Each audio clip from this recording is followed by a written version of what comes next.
New criticism this afternoon of one of the most recognizable organizations helping America's disabled veterans. Yesterday, we told you how only 60 cents of every dollar raised for the Wounded Warrior Project goes to help the nation's war heroes. Now, CBS's Chip Reid digs deeper into a lavish lifestyle that some veterans claim is robbing them of the money they desperately need.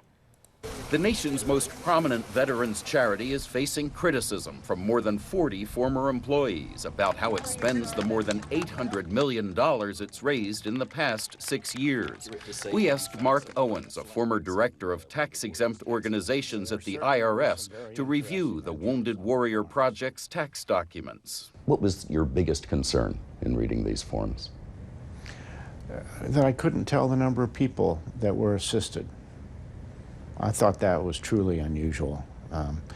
If the organization is asking for money and spending money, purportedly spending money to assist veterans, I'd like to know. Wounded Warrior Project says 80% of their money is spent on programs for veterans. That's because they include some promotional items, direct response advertising, and shipping and postage costs. Take that out, and the figures look more like what charity watchdogs say, that only 54 to 60% of donations go to help wounded service members.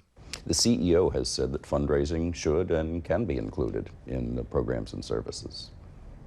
Your response? Well, I'd be curious to know how asking people for money equates to the assistance of wounded veterans.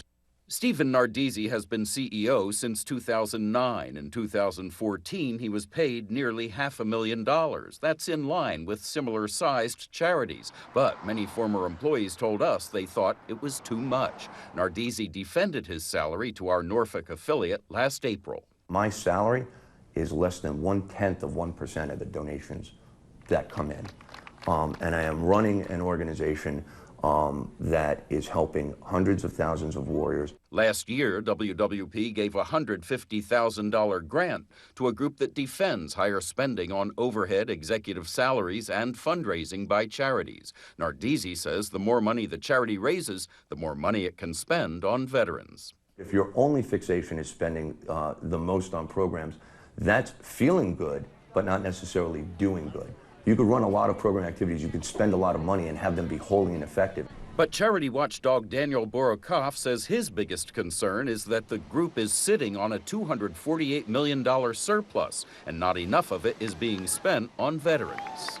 It would be helpful if these hundreds of millions of dollars were being spent to help veterans, in the shorter term, in the year or two, rather than being held for longer term. Wounded Warrior Project told us it is committing $100 million to a new mental health care initiative, and they hope to raise another $500 million for long-term care for severely wounded veterans. But it could be years before most of that money makes an impact on the lives of wounded service members. Chip Reid, CBS News, Washington.